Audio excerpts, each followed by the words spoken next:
La pluie battait contre les vitres de l'atelier parisien de Mathieu Dubois, créant une mélodie mélancolique qui accompagnait le grincement du plancher en bois ancien. À 32 ans, ce restaurateur d'art aux mains habiles et au regard perçant venait de recevoir un colis inattendu, l'héritage de son grand-oncle Édouard, décédé le mois précédent. « Je ne comprends pas », murmura-t-il en déballant soigneusement la toile enveloppée dans un tissu de velours pourpre. « Je l'ai à peine connu. » Le tableau qui émergea du tissu le figea sur place. Une vue nocturne de Notre-Dame, baignée dans une lumière lunaire irréelle. Ce n'était pas la cathédrale elle-même qui captivait Mathieu, mais les gargouilles perchées sur ses hauteurs. Elles semblaient vivantes. Leurs yeux de pierre paraissaient suivre le spectateur, leurs griffes semblaient prêtes à s'enfoncer dans la pierre. Extraordinaire, souffla-t-il en passant délicatement ses doigts sur la signature en bas à droite, et Dubois, 1887. Une lettre accompagnait le tableau, écrite d'une main tremblante. « Mon cher Mathieu, ce tableau est le fardeau de notre famille depuis des générations. Je te le confie car tu possèdes la sensibilité nécessaire pour comprendre sa nature véritable. Ne le vends jamais. Ne le montre à personne en qui tu n'as pas une confiance absolue. Et surtout, méfie-toi des rêves qu'il t'apportera. » Ton grand-oncle, Édouard, Mathieu haussa les épaules, attribuant ces avertissements à la sénilité d'un vieil homme. Il accrocha le tableau sur le mur face à son lit, admirant comment la lumière du soir jouait sur la texture de la peinture. Cette nuit-là, son sommeil fut agité. Dans ses rêves, il se tenait au sommet de Notre-Dame, le vent glacial fouettant son visage. Les gargouilles tournaient lentement leur tête de pierre vers lui. Enfin, semblait dire l'une d'elles, bien que sa bouche ne bougeât pas, « Tu es revenu parmi nous, Édouard. » Mathieu se réveilla en sursaut, le corps couvert de sueur froide. La lumière de l'aube filtrait à travers les rideaux, illuminant le tableau. Pendant un instant fugace, il aurait juré que l'une des gargouilles avait changé de position. Son téléphone sonna, le faisant sursauter. « Mathieu ? C'est Camille. Tu as oublié notre rendez-vous pour le petit déjeuner. »« Camille, je ?» Il se frotta les yeux. « Désolé, j'ai passé une nuit étrange. J'ai reçu un héritage de mon grand-oncle. »« Un tableau ? » « Un tableau ? De qui ? » ?»« De lui-même, apparemment. »« Édouard Dubois. » Un silence à l'autre bout de la ligne. « Édouard Dubois ? Le peintre des mystères gothiques ? » « Mathieu, si c'est une plaisanterie. »« Des quoi ? » ?»« Non, c'est juste mon grand-oncle excentrique qui peignait à ses heures perdues. »« J'arrive immédiatement, » dit Camille, raccrochant sans attendre sa réponse. Mathieu se tourna vers le tableau, un frisson parcourant son échine. Pour la première fois, il remarqua un détail troublant, dans les ombres de la cathédrale, une silhouette humaine observait les gargouilles. Une silhouette qui ressemblait étrangement à son propre reflet. Camille Laurent franchit la porte de l'atelier comme une tornade, ses boucles rousses rebondissant au rythme de ses pas précipités. Conservatrice adjointe au musée d'Orsay et spécialiste de l'art gothique, elle s'arrêta net devant le tableau. « Mon Dieu, Mathieu, » souffla-t-elle, ses yeux verts écarquillés. « Tu ne réalises pas ce que tu as entre les mains. » Elle s'approcha de la toile, sans oser la toucher. Édouard Dubois était membre d'un cercle d'artistes occultes à la fin du XIXe siècle. Ses œuvres sont rarissimes, la plupart ont été détruites dans un incendie mystérieux en 1891. Mathieu haussa les épaules. C'était juste le frère de mon arrière-grand-père. Un excentrique qui vivait reclus, d'après ce que ma mère m'a raconté. Un excentrique ? Camille secoua la tête. Il était considéré comme un médium capable de capturer l'âme des lieux dans ses tableaux. Ses contemporains disaient que ses peintures changeaient avec le temps. Mathieu hésita, repensant à son impression du matin. Comme, les gargouilles qui bougeraient ? Camille le dévisagea intensément. Tu l'as remarqué aussi ? Un silence pesant s'installa entre eux, rompu par le tintement d'une notification sur le téléphone de Camille. Regarde, dit-elle en lui montrant l'écran. J'ai fait une recherche rapide. Voici un article sur le cercle de l'œil nocturne, dont ton grand-oncle était membre. Il croyait que certains lieux, comme Notre-Dame, servaient de portail entre notre monde et autre chose. Mathieu parcourut l'article, un malaise grandissant en lui. C'est absurde. Ce ne sont que des superstitions d'un autre siècle. Peut-être, concéda Camille. Mais explique-moi pourquoi tu as des taches de peinture sur les mains alors que tu m'as dit hier que tu n'avais pas travaillé depuis 3 jours. Mathieu baissa les yeux sur ses doigts, stupéfait. Des traces de bleu cobalt et d'ocre maculaient ses mains. Dans un coin de l'atelier, sur un chevalet qu'il ne se souvenait pas avoir préparé, se trouvait une toile inachevée représentant une ruelle parisienne du XIXe siècle, peinte dans un style qui n'était pas le sien. Je n'ai pas peint ça, balbutia-t-il. Cette nuit-là, après le départ de Camille, Mathieu ne put résister à l'envie de contempler le tableau. La lune éclairait la cathédrale d'une lueur blafarde, identique à celle de la peinture. Il s'endormit devant l'œuvre, bercé par ce qui lui semblait être des murmures émanant de la toile.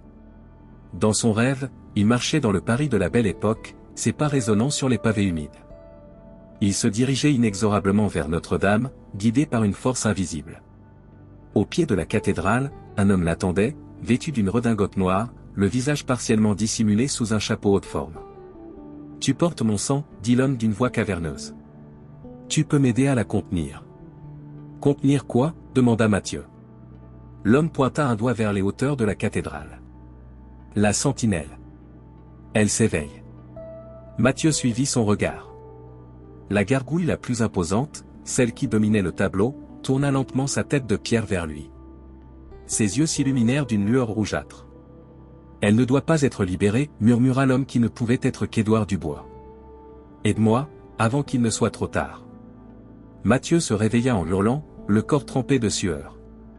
Sur son chevalet, la peinture de la ruelle parisienne était terminée, révélant un détail qu'il n'avait pas remarqué auparavant, au fond de l'impasse, une silhouette ailée se découpait contre le ciel nocturne.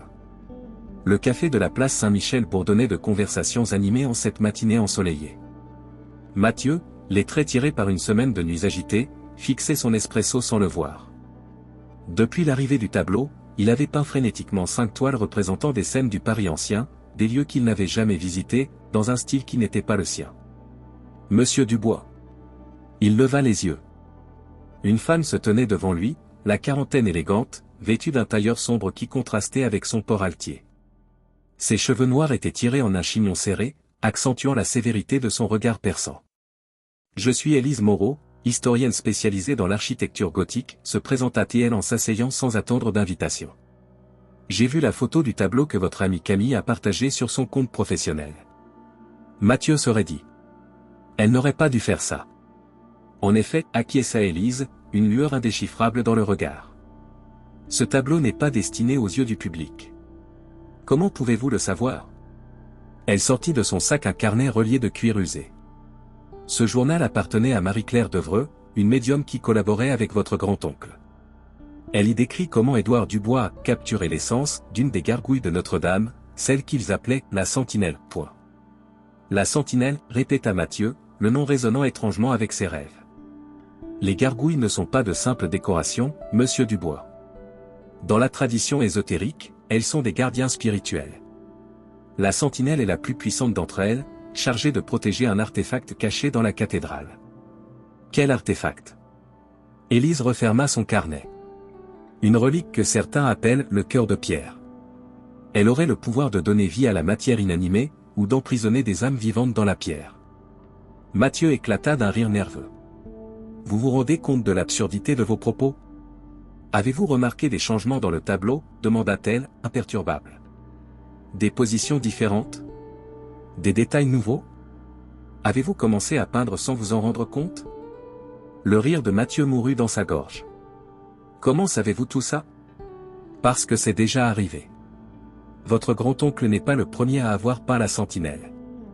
Mais il est le seul à avoir survécu à son influence, en payant un prix terrible. Cette nuit-là, Mathieu contempla longuement le tableau, défiant les gargouilles du regard. « Qu'est-ce que vous voulez de moi » murmura-t-il. Comme en réponse, une fatigue écrasante s'abattit sur lui. Il s'effondra sur son lit, plongeant instantanément dans un sommeil profond. Lorsqu'il rouvrit les yeux, il se trouvait sur le toit de Notre-Dame, le vent glacial fouettant son visage. Mais cette fois, ce n'était pas un rêve ordinaire. Il pouvait sentir la pierre rugueuse sous ses doigts, entendre le bruissement de Paris en contrebas, respirer l'air chargé d'humidité. Tout était d'une réalité saisissante. « Tu as finalement traversé le voile » gronda une voix derrière lui. Mathieu se retourna lentement. La sentinelle se dressait devant lui, une créature de pierre de 3 mètres de haut, mi-aigle, mi-lion, avec des yeux luisants comme des braises. Contrairement à sa représentation figée dans le tableau, elle se mouvait avec une fluidité déconcertante. « Comment est-ce possible » balbutia Mathieu. Le tableau est un portail, expliqua la gargouille. Ton ancêtre l'a créé pour me contenir, pour m'empêcher de rejoindre mes sœurs. Mes sœurs, répéta Mathieu, incrédule. La sentinelle étendit une aile massive, désignant les autres gargouilles qui, une à une, s'animaient le long de la balustrade. Nous sommes les gardiennes de la cité. Nous veillons sur Paris depuis des siècles. Pourquoi mon grand-oncle vous aurait-il emprisonné? Un grondement sourd, semblable à un rire, émana de la créature. Parce qu'il a découvert que l'une d'entre nous n'est pas ce qu'elle prétend être. Une usurpatrice. Un démon qui cherche à s'emparer du cœur de pierre. Mathieu sentit un frisson parcourir son échine. Et cette usurpatrice, c'est vous? Les yeux de la sentinelle s'assombrirent. C'est ce qu'Édouard croyait. Il s'est trompé, et a payé son erreur de son âme. Maintenant, nos essences sont liées dans la toile, ni libres, ni vraiment prisonnières. L'âme de mon grand-oncle est dans le tableau, s'exclama Mathieu, horrifié. Une partie, oui. Suffisamment pour me maintenir captive, insuffisamment pour trouver la paix. Un cri strident retentit au loin. Les autres gargouilles tournèrent leur tête de pierre à l'unisson. Elle approche, murmura la sentinelle. Tu dois partir, maintenant. Qui approche? De quoi parlez-vous? Mais déjà, le monde autour de lui se dissolvait comme de l'encre dans l'eau. La dernière chose qu'il vit fut le regard intense de la sentinelle. Méfie-toi de ceux qui s'intéressent trop au tableau, résonna sa voix alors que Mathieu se sentait aspiré hors de ce monde. Il se réveilla en sursaut dans son atelier, le corps glacé malgré la chaleur de la pièce. Le tableau avait changé. La sentinelle regardait désormais directement vers le spectateur, et dans l'ombre de la cathédrale, une silhouette féminine se dessinait clairement. Mathieu saisit son téléphone d'une main tremblante et composa le numéro de Camille. Il faut qu'on parle d'Élise Moreau, dit-il sans préambule. Je crois qu'elle n'est pas celle qu'elle prétend être. L'appartement de Camille, niché sous les toits du Marais, était un havre de désordre organisé.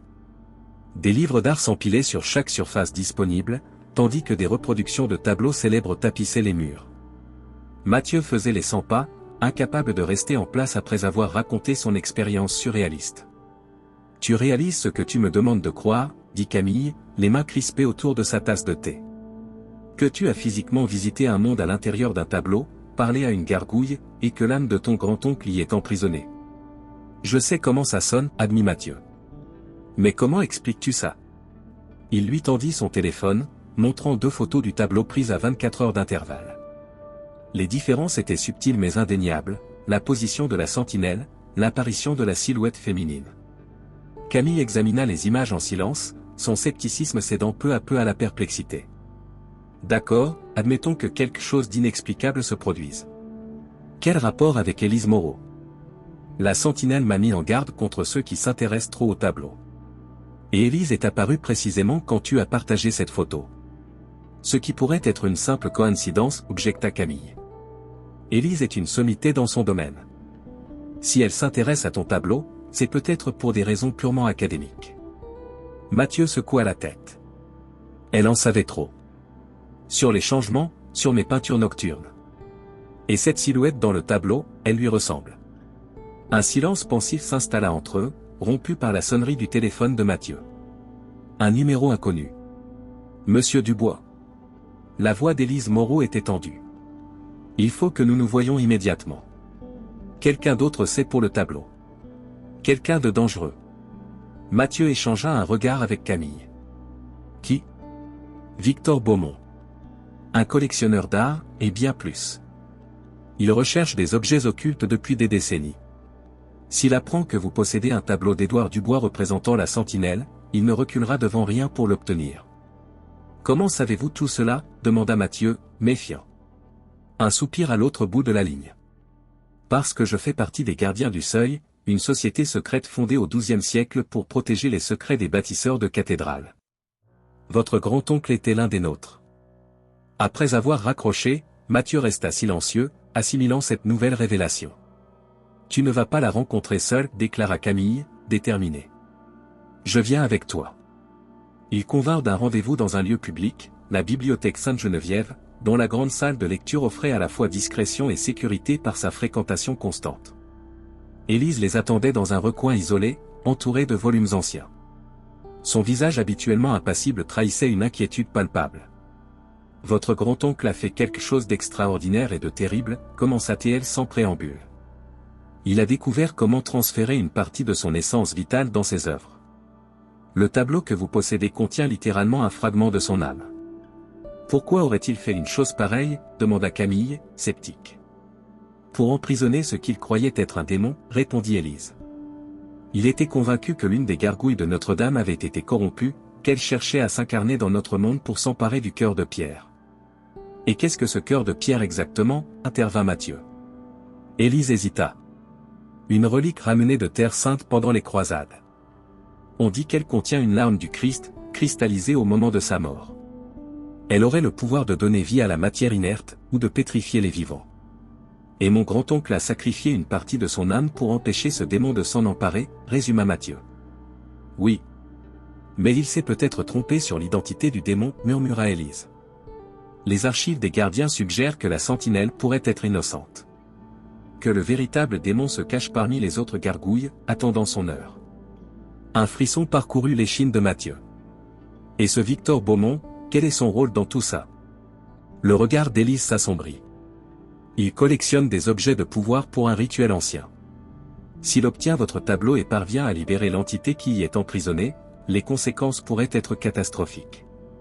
En quittant la bibliothèque, Mathieu sentit une présence l'observer. Se retournant brusquement, il aperçut un homme élégant, aux tempes grisonnantes, qui les fixait avec un sourire énigmatique avant de disparaître dans la foule. Cette nuit-là, ses rêves le ramenèrent sur les toits de Notre-Dame. Mais cette fois, ce n'était pas la sentinelle qui l'attendait, mais la silhouette de son grand-oncle, vieilli et épuisé. Le temps presse, dit Édouard Dubois. Elle devient plus forte à chaque instant. Bientôt, elle pourra traverser le voile sans ton aide. Qui? La sentinelle. Le vieil homme secoua la tête, son regard empli de désespoir. Non. Celle qui se fait passer pour une alliée. L'atelier de Mathieu, habituellement son sanctuaire, lui semblait désormais hostile. Le tableau trônait sur le mur comme une fenêtre ouverte sur un autre monde, attirant son regard malgré lui. Depuis sa conversation avec Élise et son rêve troublant, il oscillait entre méfiance et confusion. Qui était réellement l'ennemi? La sentinelle? Élise? Ou cette présence mystérieuse qu'Édouard avait évoquée? La sonnette de la porte d'entrée retentit, le tirant de ses réflexions. Sur le seuil se tenait l'homme qu'il avait aperçu à la bibliothèque, élégant, distingué, une aura de puissance tranquille émanant de lui. « Monsieur Dubois, dit-il d'une voix mélodieuse. Je suis Victor Beaumont. Pardonnez cette visite impromptue, mais j'aimerais discuter d'une affaire qui pourrait vous intéresser. » Méfiant mais curieux, Mathieu le laissa entrer, remarquant la façon dont le regard de Beaumont se dirigea immédiatement vers le tableau, comme attiré par un aimant. Une œuvre remarquable, commenta Beaumont, s'approchant pour l'examiner. Édouard Dubois avait un don pour capturer l'essence des lieux, et parfois, bien plus encore. Vous connaissez l'œuvre de mon grand-oncle, demanda Mathieu, feignant l'ignorance. Je suis un collectionneur passionné d'art occulte du XIXe siècle, répondit Beaumont avec un sourire calculé. Les œuvres d'Édouard Dubois sont particulièrement fascinantes pour leur propriété, inhabituelle. Il sortit un carnet de chèques de sa poche intérieure. Je suis prêt à vous offrir 2 millions d'euros pour cette toile. Une somme qui changerait votre vie, n'est-ce pas? Mathieu dissimula sa stupéfaction. Ce tableau est un héritage familial, monsieur Beaumont. Il n'est pas à vendre. Le sourire de Beaumont se crispa imperceptiblement. 4 millions, alors. Ma dernière offre. Je suis désolé, mais ma décision est prise. Beaumont rangea son carnet, son visage affable se durcissant subtilement. Vous ne réalisez pas ce que vous possédez, monsieur Dubois.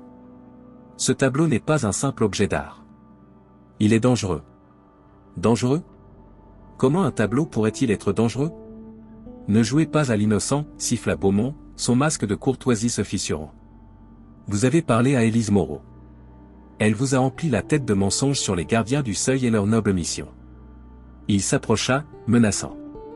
Saviez-vous que votre grand-oncle a tenté de me vendre ce tableau avant sa mort? Il avait compris que certains fardeaux sont trop lourds à porter seuls. Sortez de chez moi, ordonna Mathieu, la colère remplaçant la peur. Beaumont recula, retrouvant instantanément son calme aristocratique. Comme vous voudrez. Mais réfléchissez à mon offre. Le tableau vous transforme déjà, n'est-ce pas? Ces peintures que vous créez la nuit, ces rêves de Notre-Dame. Ce n'est que le début. Après son départ, Mathieu appela frénétiquement Camille et Élise. Ils se retrouvèrent une heure plus tard dans un petit café discret du 5e arrondissement. Beaumont est dangereux, confirma Élise, le visage grave. Il dirige une loge occulte appelée les Héritiers de Baphomet. Il croit pouvoir utiliser le cœur de pierre pour acquérir des pouvoirs divins. Comment sait-il pour le tableau? Demanda Camille. Il surveille notre société depuis des années, expliqua Élise. Et il a probablement été en contact avec votre grand-oncle vers la fin de sa vie. Mathieu hésita, puis partagea son rêve récent. Mon grand-oncle m'a mis en garde contre celle qui se fait passer pour une alliée. Qu'est-ce que ça signifie? Élise pâlit légèrement. La paranoïa est un effet secondaire connu du transfert d'âme. Votre grand-oncle a sacrifié sa santé mentale pour maintenir le sceau sur le tableau. Ou bien il essayait de me prévenir contre quelqu'un, insista Mathieu, étudiant attentivement la réaction d'Élise. Un silence tendu s'installa, rompu par Camille. Nous devrions mettre le tableau en sécurité. Si Beaumont est aussi déterminé que vous le dites, il pourrait tenter de le voler. Les voûtes des gardiens, suggéra Élise. C'est un sanctuaire sous Notre-Dame même. Le tableau y serait protégé par des barrières physiques et d'autres types de protection. Cette nuit-là, Mathieu refusa de dormir, veillant sur le tableau comme un gardien. Vers 3 heures du matin, épuisé, il céda finalement au sommeil. Dans son rêve, il se retrouva dans une crypte souterraine, éclairée par des torchers aux flammes bleues. Au centre se dressait un autel de pierre noire, sur lequel reposait un objet luminescent en forme de cœur. Le cœur de pierre, murmura une voix familière. Édouard Dubois émergea de l'ombre, son apparence oscillant entre celle d'un vieil homme et celle d'une créature mi-humaine, mi-gargouille. Elle veut l'utiliser pour libérer le démon, continua-t-il. Pour fusionner nos mondes. Qui? Supplia Mathieu. Qui est l'ennemi? Mais avant que son grand-oncle puisse répondre, un fracas assourdissant le réveilla. Des hommes en noir envahissaient son atelier, menés par Victor Beaumont. Prenez le tableau, ordonna ce dernier. Et lui aussi. Mathieu se débattit avec l'énergie du désespoir, mais les hommes de Beaumont, professionnels et méthodiques, le maîtrisèrent en quelques secondes. Un chiffon imbibé d'un produit chimique fut plaqué contre son visage. L'odeur âcre du chloroforme envahit ses narines, et le monde s'estompa dans un tourbillon de ténèbres. Lorsqu'il reprit conscience, il était allongé sur un canapé en cuir dans ce qui semblait être une bibliothèque privée. Des étagères chargées de volumes anciens montaient jusqu'au plafond, et une cheminée en marbre noir diffusait une chaleur oppressante. Au-dessus du manteau, le tableau de son grand-oncle trônait comme une fenêtre ouverte sur un autre monde. « Ah, vous voilà revenu parmi nous, » dit Victor Beaumont, assis dans un fauteuil face à lui, un verre de cognac à la main. « Pardonnez ces méthodes peu orthodoxes, mais vous ne m'avez pas laissé le choix. » Mathieu tenta de se redresser, mais ses membres étaient encore engourdis. « Où suis-je ? » Dans ma résidence privée, à Saint-Germain-en-Laye. Un lieu où l'histoire et l'occulte se rencontrent depuis des siècles. Beaumont désigna le tableau d'un geste élégant. Saviez-vous que votre grand-oncle a créé cette œuvre lors d'une cérémonie qui a duré 3 jours et 3 nuits? Il se tenait sur le toit de Notre-Dame, peignant sans interruption, tandis que ses confrères des gardiens du seuil récitaient des incantations. Pourquoi me racontez-vous cela? Parce que vous êtes la clé, monsieur Dubois. Beaumont se leva, s'approchant du tableau. Édouard a lié son sang au tableau, votre sang. Vous êtes le seul qui puisse ouvrir complètement le portail. À l'extérieur, le vent se leva soudainement, faisant trembler les fenêtres. Des nuages noirs s'amoncelaient dans le ciel, masquant les étoiles. Une tempête approche, murmura Beaumont, une lueur d'excitation dans le regard. Parfait. Les conditions seront idéales. Pourquoi faire? Demanda Mathieu, une peur glacée s'insinuant dans ses veines. Pour le rituel, bien sûr. Ce soir, à minuit, nous libérerons ce qui est emprisonné dans le tableau. Et le cœur de pierre sera enfin à moi. Un éclair déchira le ciel, illuminant brièvement la pièce. Dans cette lumière fugace, Mathieu crut voir le visage de Beaumont se transformer, révélant pendant une fraction de seconde des traits inhumains, reptiliens. Vous n'êtes pas humain, souffla-t-il. Beaumont sourit, dévoilant des dents étrangement pointues. Disons que je suis, plus qu'humain. Comme le sera bientôt le monde entier. La porte de la bibliothèque s'ouvrit, laissant entrer un homme en costume sombre. Monsieur, tout est prêt pour la cérémonie. Les invités commencent à arriver. Excellent. Préparez notre invité d'honneur. Beaumont se tourna vers Mathieu. Vous allez assister à un événement historique, mon jeune ami. La fusion de deux mondes, séparés depuis des millénaires. Pendant que les hommes de Beaumont l'escortaient hors de la bibliothèque, Mathieu sentit une présence étrange, comme si quelqu'un ou quelque chose tentait de communiquer avec lui. Une voix familière résonna dans son esprit, « Résiste. Ne le laisse pas utiliser ton sang. » Ils traversèrent un dédale de couloirs ornés de tableaux inquiétants et d'artefacts anciens, pour déboucher dans une vaste salle circulaire au sous-sol. Des dizaines de personnes en robe noire y étaient rassemblées, formant un cercle autour d'un autel de pierre sur lequel le tableau avait été placé. À l'extérieur, la tempête redoublait de violence. Des éclairs zébraient le ciel sans interruption, et le tonnerre grondait comme la voix d'une bête primordiale. À Paris, les passants s'arrêtaient, stupéfaits, pour contempler Notre-Dame. Dans la lumière des éclairs, les gargouilles semblaient s'animer, leurs silhouettes se détachant contre le ciel tourmenté comme des créatures vivantes prêtes à s'envoler. Camille, inquiète de ne pas avoir de nouvelles de Mathieu, s'était rendue à son atelier pour le trouver saccagé, le tableau disparu. Paniquée, elle avait immédiatement appelé Élise. « Beaumont l'a enlevé, dit-elle, la voix tremblante. Avec le tableau. »« Je sais où il l'a emmené, répondit Élise, d'un ton étrangement calme. Retrouvez-moi devant Notre-Dame dans 30 minutes. Et apportez les peintures que Mathieu a créées ces derniers jours. Pourquoi? Parce qu'elles contiennent une partie de l'essence du tableau. Nous pouvons les utiliser pour le localiser, et peut-être pour le sauver. » Pendant ce temps, dans le manoir de Beaumont, le rituel commençait. Mathieu, attaché à une chaise face à l'autel, observait avec horreur les préparatifs. Beaumont, vêtu d'une robe pourpre ornée de symboles dorés, dirigeait la cérémonie d'une voix autoritaire. « Depuis des siècles, nous attendons ce moment, proclama-t-il. La nuit où les barrières entre les mondes s'affaiblissent, où ce qui est pierre peut devenir chair, où les gardiens peuvent enfin quitter leur poste. » Il s'approcha de Mathieu, un poignard cérémoniel à la main. Le sang de la lignée qui a créé le sceau doit le briser. Alors qu'il levait la lame, un fracas assourdissant retentit à l'étage supérieur, suivi de cris et de bruits de lutte. « Qu'est-ce que c'est » rugit Beaumont. La porte de la salle vola en éclats. Élise se tenait dans l'encadrement, vêtue d'une armure ancienne qui luisait d'une lumière bleuâtre. Derrière elle, Camille et plusieurs hommes et femmes en tenue de combat faisaient face aux cultistes. Les gardiens du seuil, siffla Beaumont. Toujours à interférer avec le progrès. Ce que tu appelles progrès, nous l'appelons destruction, répliqua Élise. Tu ne libéreras pas le démon, Victor. Démon, ricana Beaumont. Est-ce ainsi que vous appelez une créature supérieure qui existait avant l'humanité? Vous êtes pathétique avec vos superstitions médiévales. Il se tourna vers le tableau, posant sa main dessus.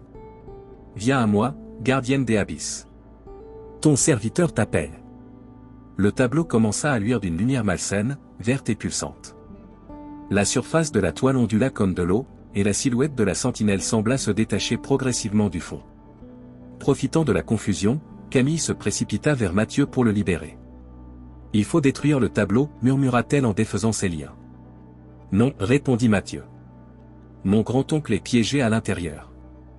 Et la véritable sentinelle aussi. » Un rugissement inhumain emplit la salle.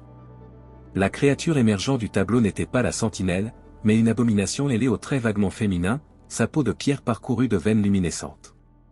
Enfin, exulta Beaumont. Après des siècles d'emprisonnement. La créature tourna son regard vers lui, ses yeux semblables à des puits de lave en fusion.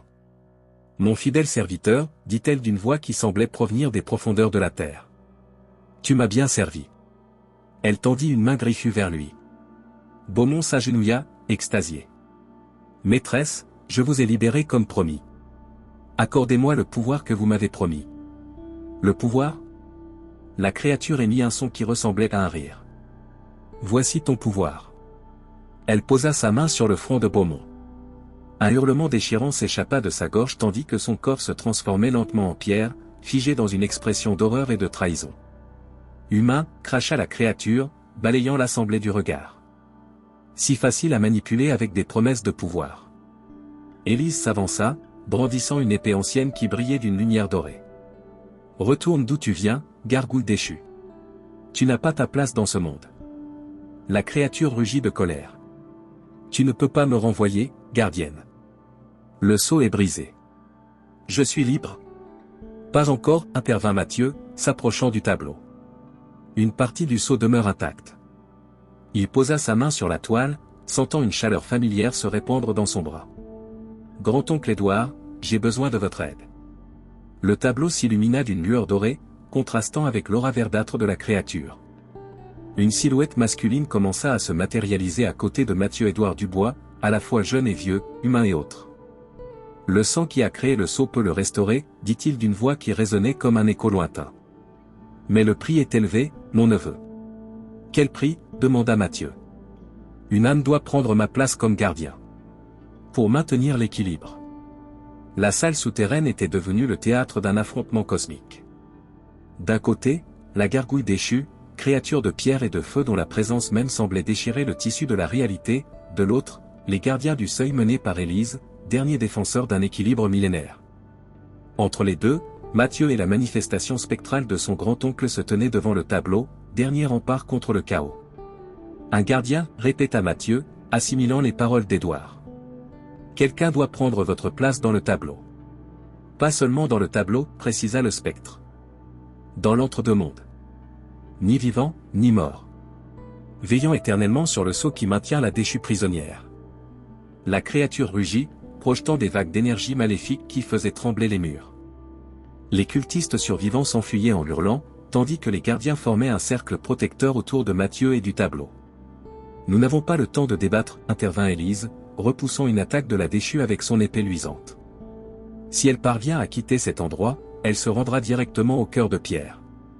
Avec son pouvoir, elle pourrait donner vie à toutes les gargouilles de Paris, une armée de pierre à ses ordres. Camille s'approcha, serrant dans ses mains les toiles que Mathieu avait peintes sous l'influence du tableau. Ces peintures contiennent une partie de l'essence du tableau, n'est-ce pas? Pouvons-nous les utiliser?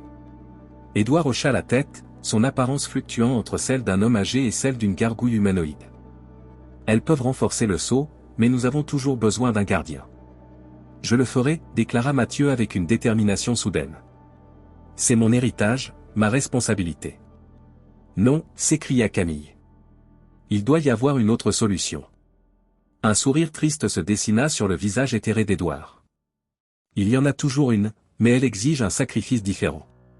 Pendant ce temps, la déchue gagnait en puissance. Chaque seconde dans notre monde semblait la renforcer, sa peau de pierre se transformant progressivement en chair, des veines pulsantes apparaissant sous sa surface grisâtre. Le rituel doit être accompli au sommet de Notre-Dame, expliqua Édouard. Là où le voile entre les mondes est le plus mince, là où les gargouilles veillent depuis des siècles. Comment sommes-nous censés l'y emmener, demanda Mathieu, désignant la créature qui combattait furieusement les gardiens. Pas elle, corrigea Édouard. Le tableau. C'est lui le véritable portail.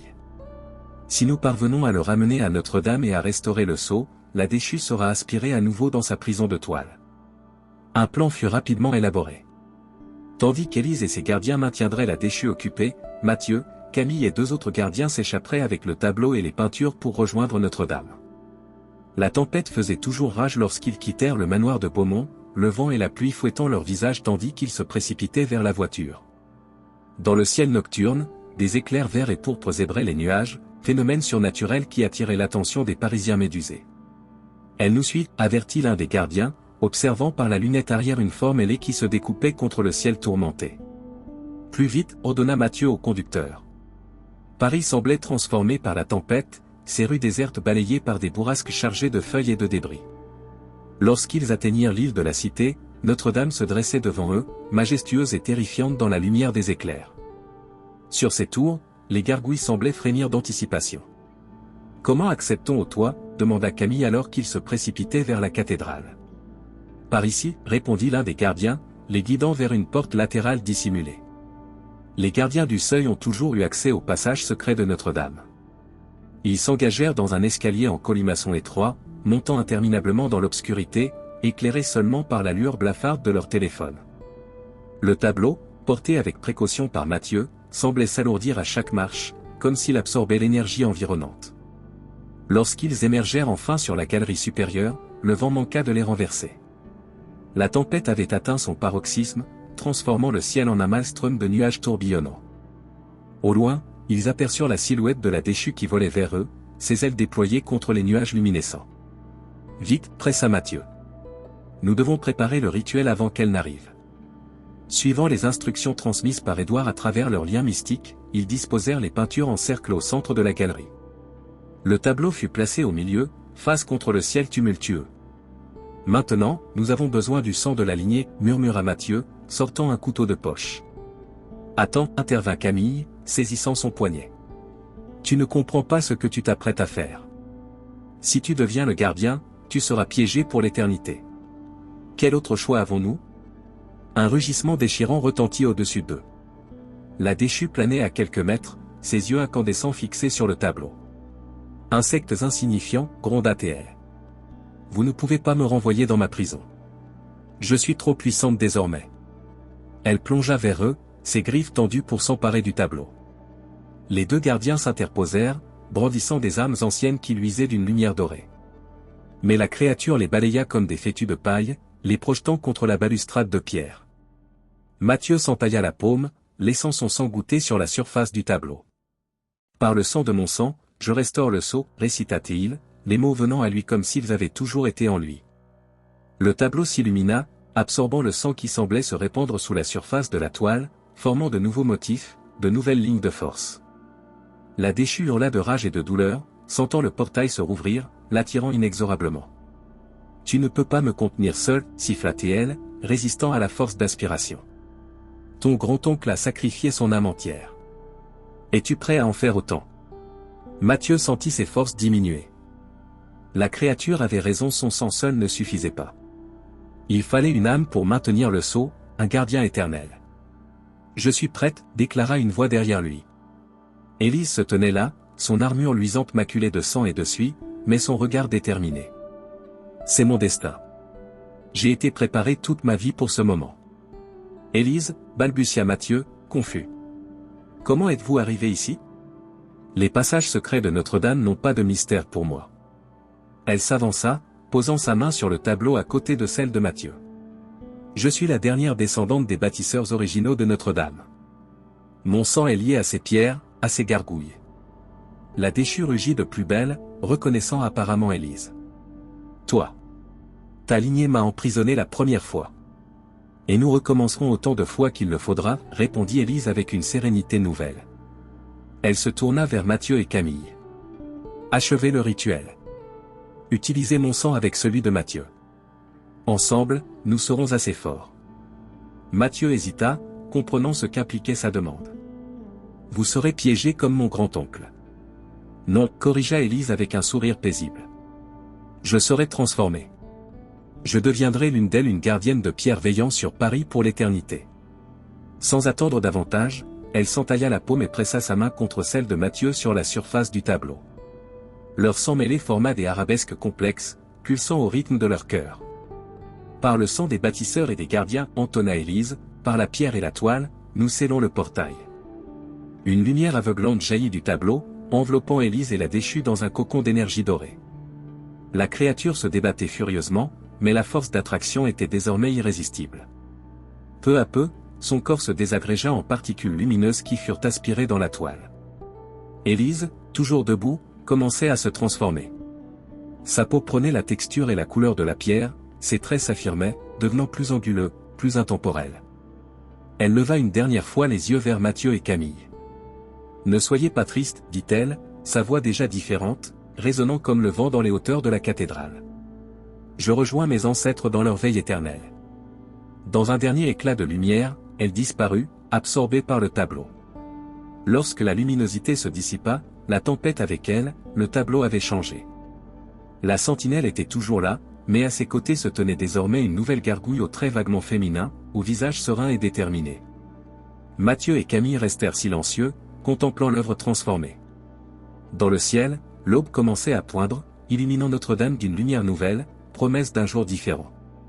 Un mois s'était écoulé depuis la nuit de la tempête.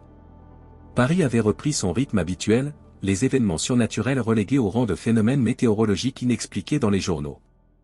Seuls quelques témoins persistaient à raconter avoir vu les gargouilles de Notre-Dame s'animer cette nuit-là, récit rapidement classé comme hallucination collective par les autorités. Mathieu contemplait la scène depuis le pont des Arts, observant les reflets dorés du soleil couchant sur l'eau.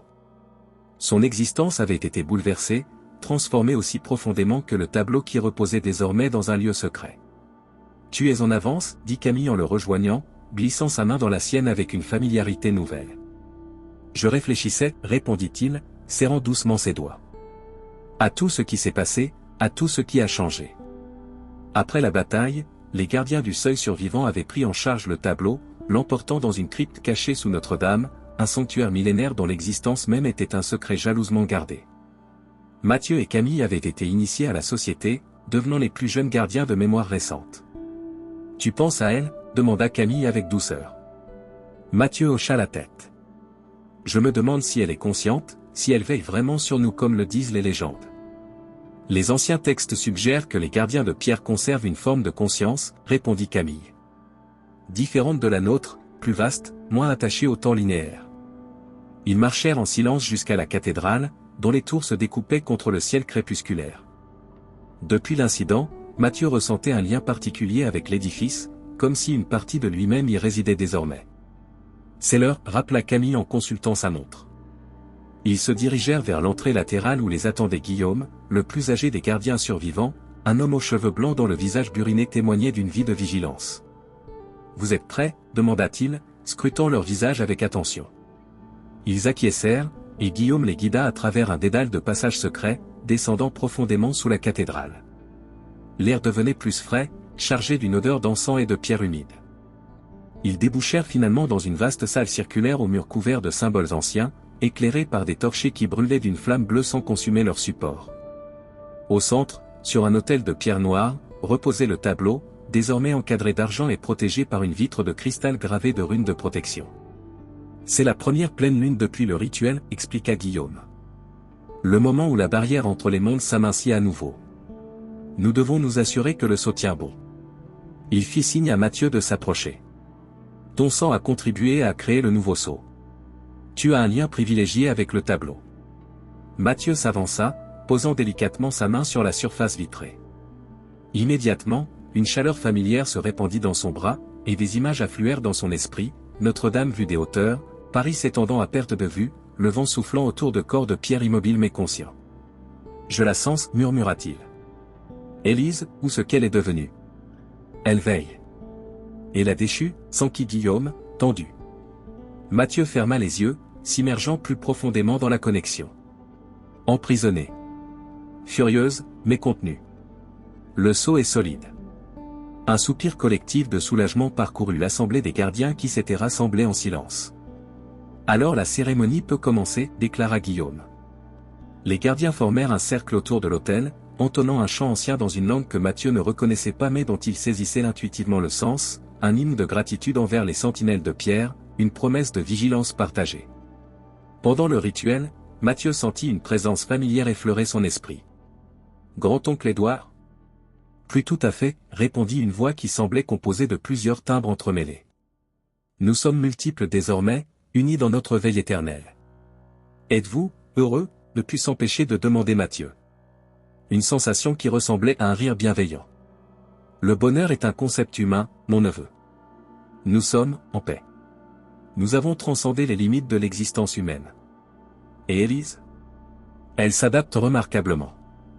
Son âme était préparée depuis des générations pour ce rôle. Elle te fait dire de ne pas t'inquiéter pour elle, mais de veiller sur ce monde qu'elle a juré de protéger. La connexion s'estompa doucement alors que le rituel s'achevait. Mathieu revint à lui, sentant la main de Camille serrer la sienne en soutien silencieux. Après la cérémonie, ils remontèrent à la surface, émergeant dans la nuit parisienne. Notre-Dame se dressait, majestueuse, ses gargouilles veillant sur la ville endormie.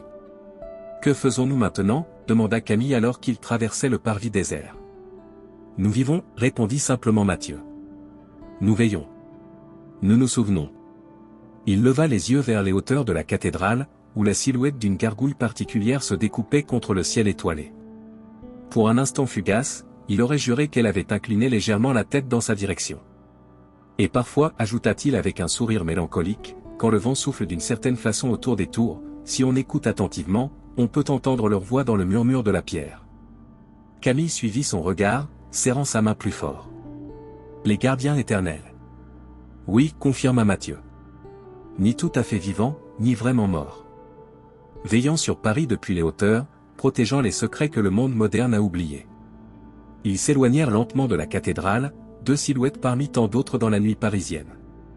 Derrière eux, invisible aux yeux ordinaires, une lueur dorée pulsait brièvement dans les yeux de pierre des gargouilles, promesse silencieuse d'une vigilance qui ne s'éteindrait jamais.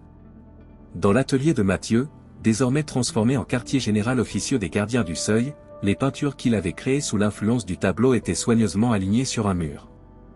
Il en avait ajouté une nouvelle, peinte de sa propre initiative, une vue des toits de Notre-Dame au lever du soleil, où une gargouille aux traits féminins contemplait Paris avec une expression de sérénité vigilante.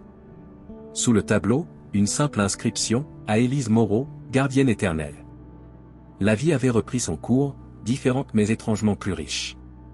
Mathieu avait découvert une nouvelle dimension à son art, créant des œuvres qui semblaient capturer l'essence des lieux d'une manière qui rappelait le style de son grand-oncle, mais avec une sensibilité propre. Ces tableaux se vendaient bien, attirant l'attention des critiques qui parlaient d'une perception presque surnaturelle de l'âme architecturale de Paris. Camille avait été promue conservatrice principale de la section d'art médiéval au musée d'Orsay, position qui lui permettait d'accéder à des archives précieuses pour les gardiens tout en maintenant une façade professionnelle respectable. Ensemble, ils formaient un duo efficace, partageant désormais non seulement leur mission secrète mais aussi un appartement avec vue sur Notre-Dame, un choix qui n'avait rien de fortuit. Ce soir-là, alors qu'ils préparaient le dîner dans leur cuisine, Mathieu s'interrompit soudain, son regard attiré par la fenêtre. « Qu'y a-t-il » demanda Camille, remarquant son expression figée. « Regarde » murmura-t-il, désignant la cathédrale au loin. Dans la lumière du soir, une silhouette semblait se mouvoir lentement sur l'une des tours, avant de reprendre sa position immobile. « Ce n'est qu'un effet de la lumière » suggéra Camille, mais son ton manquait de conviction. Mathieu sourit. « Tu sais que c'est plus que cela. » Depuis la nuit du rituel, ils avaient observé occasionnellement ces mouvements furtifs, toujours à la périphérie de leur vision, toujours suffisamment subtils pour être attribués à une illusion d'optique par les non-initiés. Guillaume dit que c'est normal, rappela Camille. Le sceau n'est pas une prison absolue, plutôt une frontière perméable. Elles peuvent parfois interagir brièvement avec notre monde, surtout à certaines heures ou lors de jours particuliers. Je me demande si elles nous observent vraiment, réfléchit Mathieu. Si elles veillent sur nous comme nous veillons sur leurs secrets. Le téléphone de Camille vibra, interrompant leur conversation. Elle consulta le message, son expression devenant soudain grave. C'est Guillaume. Il veut nous voir immédiatement. Un problème avec le tableau ? Non. Apparemment, un antiquaire du Marais a mis en vente une toile non répertoriée signée Édouard Dubois. Une vue des catacombes avec une figure ailée en arrière-plan. Mathieu sentit un frisson parcourir son échine. Un autre tableau portail ? Possible. Guillaume dit que les archives mentionnent que ton grand-oncle aurait peint une série de 7 œuvres, chacune liée à un lieu de pouvoir à Paris. 7, murmura Mathieu. Comme les 7 péchés capitaux. Ou les 7 vertus. Ils échangèrent un regard lourd de sens. Leur mission ne faisait que commencer. En quittant l'appartement, Mathieu jeta un dernier coup d'œil à Notre-Dame. Cette fois, il en était certain, la gargouille aux traits d'Élise avait tourné légèrement la tête dans leur direction, comme pour leur souhaiter bonne chance. Nous reviendrons, promit-il silencieusement. Dans les hauteurs de la cathédrale, invisible aux yeux humains ordinaires, Élise sourit. Sa perception du monde avait changé, s'était élargie. Elle voyait désormais Paris comme un organisme vivant, parcouru de courants d'énergie anciens, de secrets enfouis sous des siècles d'histoire. À ses côtés, la véritable sentinelle libérée de sa prison picturale mais liée désormais à son nouveau rôle de gardienne observait les deux silhouettes qui s'éloignaient dans la nuit parisienne. Ils sont forts, commenta-t-elle dans le langage sans mots des gardiens de pierre. Ils sont humains, répondit Élise. C'est leur force et leur faiblesse. Crois-tu qu'ils sont prêts pour ce qui vient ? Élise contempla la ville qui s'étendait à leurs pieds, sentant les vibrations subtiles qui annonçaient un changement imminent. Quelque part, dans l'obscurité, d'autres tableaux attendaient d'être découverts, d'autres portails vers des dimensions oubliées, d'autres batailles à mener. Ils devront l'être, murmura-t-elle. Car les murs entre les mondes s'amincissent, et nous ne sommes que la première ligne de défense. Les deux gardiennes reprirent leur immobilité séculaire, sentinelles de pierre veillant sur une ville qui ignorait largement leur existence et leur sacrifice. Le vent de la nuit sifflait autour d'elles, emportant leurs pensées silencieuses comme une promesse murmurée à l'oreille de Paris. La nuit enveloppait la ville de son manteau d'encre, piqués çà et là par les lumières artificielles de la civilisation humaine. Mais pour ceux qui savaient regarder, qui savaient écouter, une autre réalité se superposait à celle du quotidien, un monde où l'art pouvait capturer des âmes, où la pierre pouvait s'animer, et où des gardiens veillaient depuis les hauteurs gothiques sur les secrets que le temps moderne avait choisi d'oublier. Le tableau vivant avait trouvé sa place dans la crypte secrète, mais son influence continuait de se répandre, comme des ondulations à la surface d'un étang après qu'une pierre y a été jetée. L'histoire d'Édouard Dubois, de Mathieu, de Camille et d'Élise n'était qu'un chapitre dans un récit bien plus vaste, celui de la lutte éternelle entre les forces qui cherchent à déchirer le voile entre les mondes et celles qui s'efforcent de le maintenir. Et sur les tours de Notre-Dame, les gargouilles veillaient, patientes et éternelles, gardiennes silencieuses d'un équilibre fragile mais essentiel. Car dans l'obscurité qui entoure notre monde, d'autres yeux observent, d'autres mains frappent aux portes de la réalité. Et seuls les gardiens se dressent entre nous et ceux qui attendent de l'autre côté du voile. Fin.